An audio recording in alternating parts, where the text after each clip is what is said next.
video, we're going to show you 3 different ways to hit a backhand drop. Make sure you stay tuned to the very end because we're going to give you a bonus tip that is one of the biggest questions we get asked all the time about drops. Welcome to the Flying Pickle Academy. I'm Coach Susannah Barr. We've got Coach Maria Lopez here and Coach Dominic Catalana. He'll be joining us as well. What we're going to show you guys today is how each one of us hits our backhand drops. So a lot of people ask, okay, we demonstrate the forehand a lot, and honestly we demonstrate the forehand a lot because for the most part you're gonna hit a lot of forehands, right? Sometimes people are gonna hit returns, you know, really far out to your backhand, but in pickleball we have a lot of time that if we move our feet, we can hit more forehands and backhands if that is our choice. But for those times that we have to hit a backhand, it's good to know how to hit a backhand drop. All 3 of us have slightly different styles, and that's okay. It's pickleball. We can have some variation. So what we want to do is show you, all of us, and our little changes, and we'll just kind of talk you through. Go out and practice it, see which style works best for you. Okay, all right, so I'll need someone feeding. So I'm going to demonstrate from both sides, but for the most part, when I'm on the right side of the court, I can hit a lot of forehands by moving my feet, but sometimes I do choose to hit a backhand drop from this side. On this side, obviously, if they hit that return in this corner, I need to be able to hit a backhand at that stage. So I have a 2-handed backhand. We have a video out there on the 2-handed backhand, so you guys can take a look at that. But essentially, my left hand nests on top of my right hand, and my left hand does a lot of the work while my right hand guides. I also like to hit my drop pretty aggressively, and I add a lot of spin to it. So the 2-handed backhand allows me to hit a lot of topspin, even on my backhand side. Some of the benefits, again, are you can hit a lot of spin. Some of the negatives are you do need to move a little closer to that ball, and you need to get low, okay? The ball is not gonna bounce that high. I need to actually physically get low in order to hit this ball from that low to high motion. All right, so I'm just gonna work on hitting some drops here. Move your feet, low to high.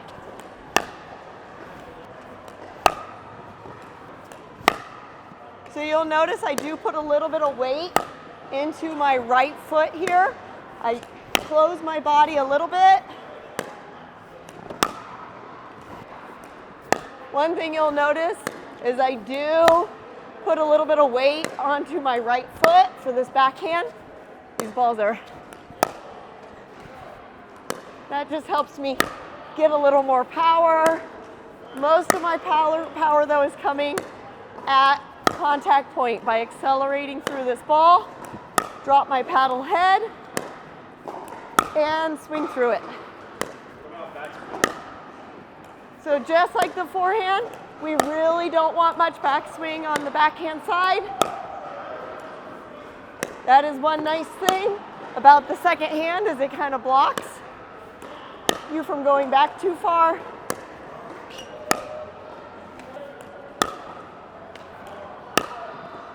And then just a little bit of follow through. Oh.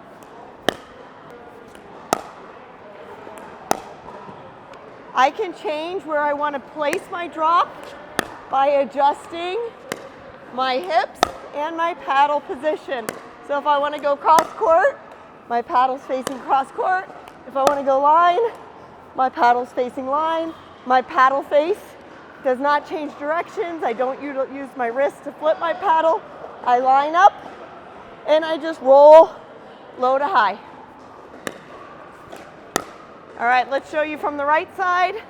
So again, this is gonna be a ball that's really middle. So there's a good chance my partner on the left might wanna take it with their forehand. But if that return is coming cross court, angle-wise, it's not bad for me to take it. It also kind of depends on my partner. So if I have a really good drop and my partner can crash off it, that might be a good strategy for us as well. So you do want to feel comfortable hitting this ball.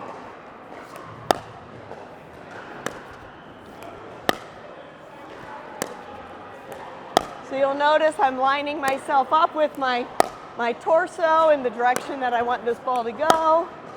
I can pull it here I don't have as much space, so it's a little harder to pull. It's much easier to hit it cross court.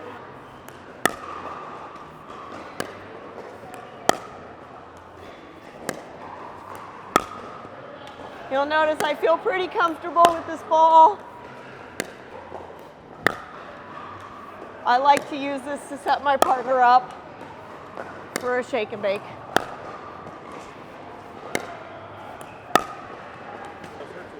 All right, we're gonna move on, and Coach Maria is gonna show you how she does her backhand drop. Okay, so I'm gonna show you how I do my backhand drop. When I first started pickleball, I always went to my one-handed drop.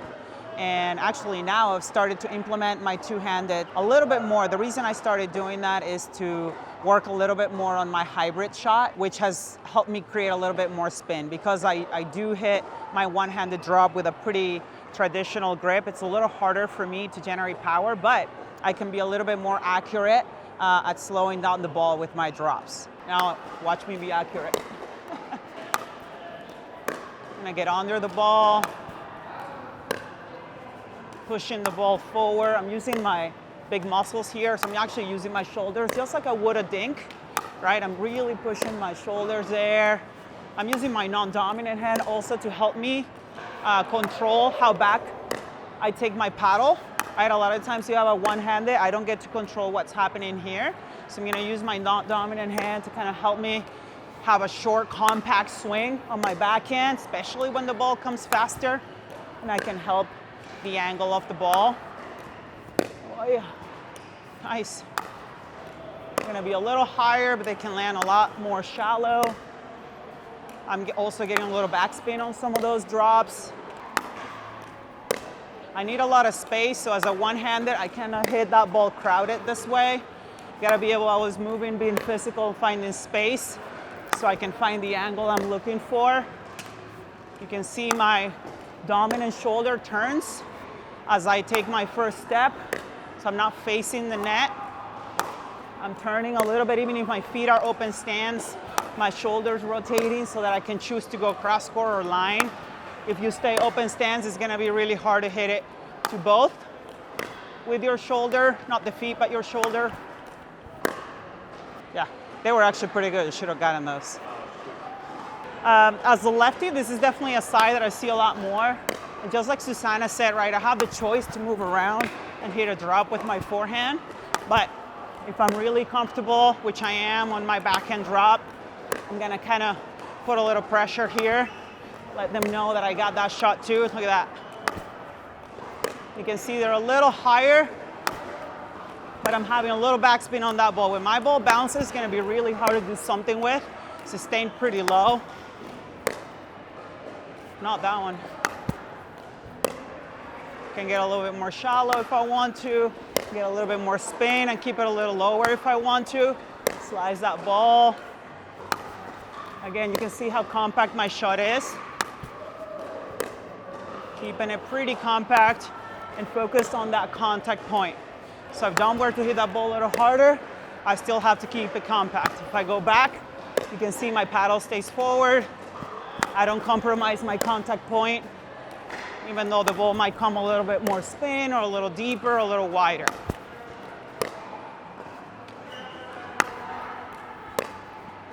See that backspin on that ball? I'm cutting it. So I did mention that I started playing around a little bit more with my two-handed backhand. Again, you can see my ball. I can hit it where I want to, but it's not a ball that I can generate a lot of power because of the way I'm hitting the ball. I can generate a lot of backspin or slice on the ball, but not really a lot of speed, unless, again, I hit a one-handed this way. So, Dom, can you hit me a few here? I can also just get under and hit that ball. Just get under and get it with one hand. Just drop it. Right? But I started playing around with two. You can see I can now get on the outside of the ball. I can push it line. Get a little bit more of my hybrid shots there. Yep, I'm getting some spin here on the ball. Is the reason why. Because with my other grip, it's a lot harder to hit spin. Again, unless I go on a full one-handed swing. So the reason I'm doing that is so I can get a little bit more top spin on the ball. You're gonna see me use my non-dominant hand to be the one that maneuvers where I wanna go. So last minute I wanna go line, last minute I wanna go cross, and I'm using my non-dominant hand to get a little bit more top spin on the ball. So a hybrid is Susannah's favorite shot. I think it's a shot that's been around actually for a while. We just haven't named it. But it's essentially a ball it's between a drive and a drop, right? Our main focus is to still keep it low, but getting a little bit more top spin or speed on the ball. Again, accuracy is still super important. We're not driving the ball hard. We're not dropping it soft, but we're finding somewhere in between where we want to go with that ball. So Susannah has been doing this for like 12 years, but they're becoming popular now. Look at that one. You can see I can get a little bit more angles too with this ball. Use my outside hand, non-dominant hand to kind of make that last adjustment. You can see the difference. This is a softer drop. This is a hybrid. And that's a drive. Next up, we're gonna have Coach Dominic Catalano show you his backhand drop. Man, let's see the drop. Coach Dominic Catalano here, one of the instructors for the Flying Pickle Academy. I'm gonna show you my backhand drop. So with my backhand drop, the whole key for me is to try and get this ball down, low, aggressive, but I put some backspin on it. I like my little cut backhand drop, especially cross court. But what you notice with my backhand is that when I cut that, what I'm trying to do is I'm trying to check this ball up. So as that ball hits the ground, almost like a golfer hitting a drop shot, I want that ball to check up so that as it hits, it slows down and kind of stops, right? And so that's why I'm hitting through this ball and trying to force that to check up right there. I don't really put a ton of pace on it, but I don't hit it where I'm going up on the ball, so that no matter what, if I do hit up on the ball and that ball bounces, even though it's got some backspin on it, it's still gonna bounce high. But if I can keep this about 3-4 feet above the net and check this up with some backspin, now that ball's gonna die. It's gonna allow me to make my move towards the kitchen line, which is what I want. I want that momentum moving forward as I hit this, so that when it does bounce, I've gained some ground. That's our whole key on a good drop shot, is I gotta move forward. And then I can also go right down the line with this, but again, it's opening up my shoulder, pointing towards my target, right down that line. And if I'm gonna go back cross court, boom, I'm going right towards my target as I hit this ball. And again, too, key here, footwork, right? I've got my feet in a good position. I'm stepping towards my target. I'm not here going on my back foot, because even if that is a good drop and I'm on my back foot, what happens? I'm gonna have to do it again because I haven't gained any ground. So again, making sure my footwork's good, boom, and now I move forward as that ball goes in and drops in perfectly. Down the line again, close off, right there, down that line. So again, good footwork, not getting under the ball so much as I'm going through the ball. So what I mean by that is if I go through the ball stays nice and low. If I get under the ball's gonna pop up. That's an attackable ball even off the bounce for my opponents. So I'm staying through the ball, nice and low, and I'm hitting my spot, my target area.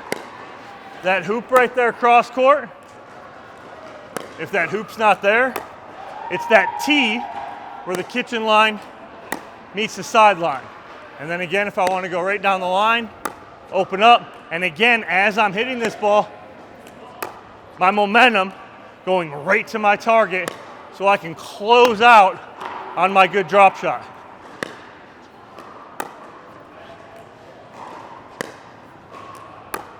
Again, key for me, get a little cut and keep it low. Right there. Down the line, boom. So one key on this, you're watching Maria and I do this. I hit each ball, and then Maria lets me reset. I get to come back, get my feet set. What this does, instead of me hitting this and then Maria hitting the next ball back and the next ball back, it allows me to get my feet and my footwork down. So as I hit this, Maria allows me to hit this and then take a couple steps forward so that I'm doing what I should be doing in a game. If she's just feeding me back and forth, I'm hitting this, and then I'm hitting this, and I'm hitting this, I'm not getting my momentum moving forward. So she feeds me, I get my momentum moving forward, good.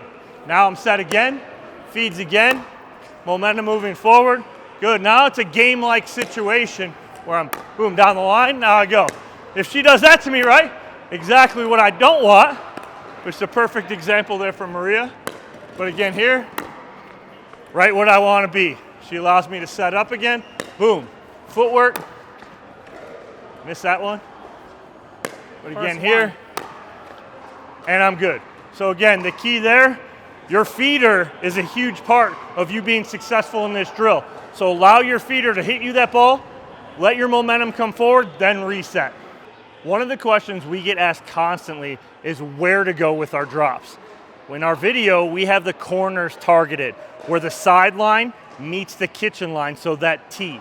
The reason we like to go to that sideline on both sides is because it pins your opponent in a corner. And then when you and your opponent or your partner are coming up, you pin them in that corner and you're almost suffocating them and putting them in that spot along the sideline and the kitchen line. Then a follow-up question we get is, because we like to go to that corner and pin your opponent in that corner, well, what if you have a good opponent that's gonna ernie that ball that might float? Well, what we don't wanna do is we don't wanna aim for that tee, we wanna aim past that tee, right? So we're talking about going towards that tee, but we wanna push our opponents back, not towards the sideline. If we push them towards the sideline, that's when we have that opportunity for your opponent to ernie you. So when we're going towards that tee, think yes that way, but we wanna think that way and push backwards, not sideways. So we obviously talk a lot about where you should go. We also, as coaches, want to talk to you a little bit about some caveats, right? When does that change? When, in which situations do you not go to those corners? There's a few, and I'll ask Dom to fill me in too if he thinks of any more. But the first ones that I think about is, what's happened if the last 3 or 4 or 5 shots that I've tried to go to those corners, I keep missing, right? I need a higher percentage shot. I want to just be a little bit safer, get my dinks in, build a little bit of confidence. Then I can go for a shot that, again, to go to that corner, you have to be very accurate. You don't want that ball to be floating, to be sitting. You don't want a ball that's sitting to the edge or the wedge of the court and be sitting pretty high. So the first thing is work on your accuracy, feel good with it. And if you're in the middle of the match, maybe not as comfortable yet to hit those corners accurately, then, you know, every so often, make sure you bring that ball back to the middle. If you're being under pressure, right? Let's say it's a really good return. You don't have a lot of a good view of what those corners look like. We want to make sure we don't open any angles when we know for a fact our drops aren't going to be as good. So anytime that we feel maybe an extreme level of pressure, and we know that the accuracy to get it to that corner is going to be a lot harder, we want to make sure that, again, consistency becomes a priority. So hitting a kind of higher percentage, we obviously know the net's a little bit lower towards the middle, so it might build a little bit more confident. You can even play around into just the outside foot of each of the players, right? That's still a little safer than maybe hitting the corners of the wedges of the court, and that will still give you a lot of success. So we want to make sure that as you're playing and you're like, well, I've missed 3 or 4 and I keep going there and I can't get my drops in. You know, Dom, Susannah, and Maria said we should be going to those corners. You're correct. That should be when you're feeling your drops, when you know your accuracy is on point, and when you can consistently keep that ball unattackable. If you're still working through those, please keep, challenging yourself to hit those balls there. But if, it's 10-9 in the third game and you miss a couple drops, make sure you get yourself first into play before, you end up making unforced errors just to get the corners of the court. So when we talk about our drops and we wanting to go sideline to sideline, it doesn't mean we eliminate going to the middle. The reason we don't like going to the middle is because it gives our opponents more options. They have more spots to go. If we pin them in a corner, they have less options. If I pin on one corner, they can go down that line, but that's an easy cover for me and my opponent. My partner can step in the middle, that's easy. They can cover that. The hard angle is a tougher angle for them, and it makes it more difficult. So the reason we stay out of the middle as much is because we don't want our opponents to have as many options. Another reason why we like the corners is because you're forcing your opponent to almost hit the most predictable angle, to the one that you actually are looking for as a player. It actually also helps your partner to start leading forward, and that you kind of predict that the ball is coming to you based on that angle.